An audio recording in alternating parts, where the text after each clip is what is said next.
সোজা পথে নয়, ভোটে জিততে শাসক আঙুলটা বেঁকায়। মানুষ ভোট দেয় না, তৃণমূল ভোট করায়। কার্যত মেনেই নিলেন তৃণমূলেরই নেতা। পূর্ব বর্ধমানের জামালপুরে গোষ্ঠী কোন্দলের ঝুলি থেকে বেরিয়ে এলো বেড়াল। আজকে যারা জামালপুরের নেতৃত্ব আছে, সেই নেতৃত্বকে যদি ভোট দেওয়া হয়, যদি নিরপেক্ষ ভোট হয়, জামালপুরের নির্বাচনে জেতা অসম্ভব। শুনলেন কি বলছেন এই তৃণমূল নেতা? নিরপেক্ষ ভোট হলে পূর্ব বর্ধমানের জামালপুরে তৃণমূলের জেতা অসম্ভব। তবে কি মানুষ নয়, মেশিনারির জোরেই তৃণমূল? প্রশ্নটা উস্কে দিলেন জামালপুর পঞ্চায়েত সমিতির প্রাক্তন কর্মাধ্যক্ষ প্রদীপ পাল। যদি সঠিক প্রশাসনে ভোট হয়, আজকে কিন্তু জামালপুরে আমাদের যে তৃণমূলের জেতা পক্ষে খুবই অসম্ভব আছে। 21শে জুলাইয়ের একটি প্রস্তুতি সভায় দলের ব্লক নেতৃত্বের বিরুদ্ধে ক্ষোভ উগরে দেন এই তৃণমূল নেতা। তখনই রাজ্যের শাসকের বিরুদ্ধে বিরোধীদের দীর্ঘকালীন অভিযোগে কার্যত শিলমোহর দিয়ে দেন প্রদীপ পাল।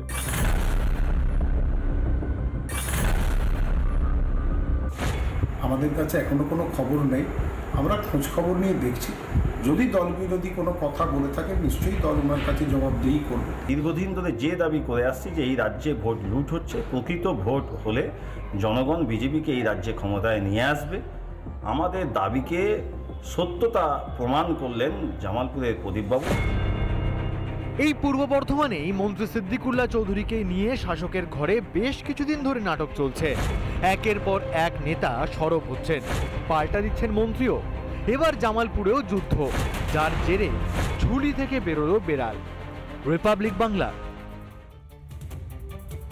আদি নব্য দ্বন্দ্বে জেরবার তৃণমূল। এবার বিতর্ক বাড়ালেন বর্ধমান দক্ষিণের বিধায়ক খোকন দাস। 21শে জুলাইয়ের প্রচার মিছিলে মমতা ব্যানার্জির ছবি সম্বলিত অ্যাপ্রন খুলে ফেললেন বিধায়ক।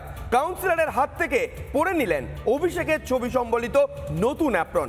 ভিডিও ভাইরাল হতেই তুঙ্গে বিতর্ক।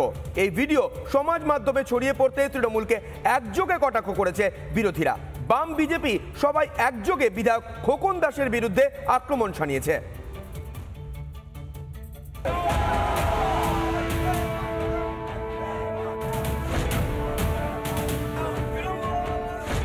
তৃণমূল মানেই গোষ্ঠী কোন্দল, তৃণমূল মানেই ক্ষমতা নিয়ে রেশারেশির পুরনো খেলা।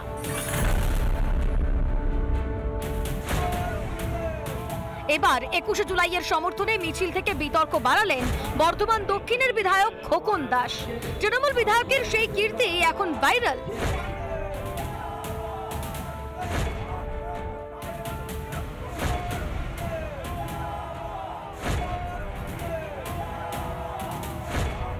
আর এই ভিডিও ভাইরাল হতেই তুঙ্গে রাজনৈতিক বিতর্ক। তৃণমূল কংগ্রেস মানেই গোষ্ঠী কোন্দল, সেটা ওপর মহল হোক কি নিচুতলা।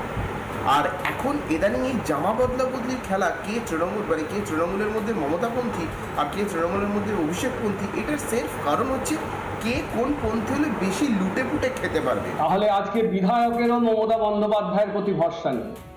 তৃণমূল দলটা মমতা এবং অভিষেক ভাইপে ভাগ হয়ে গেছে।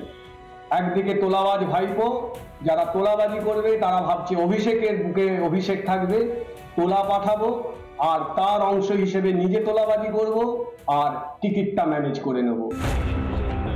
তবে বিতর্কের মুখে আজব সাফাই জেলা তৃণমূল মুখপাত্রের।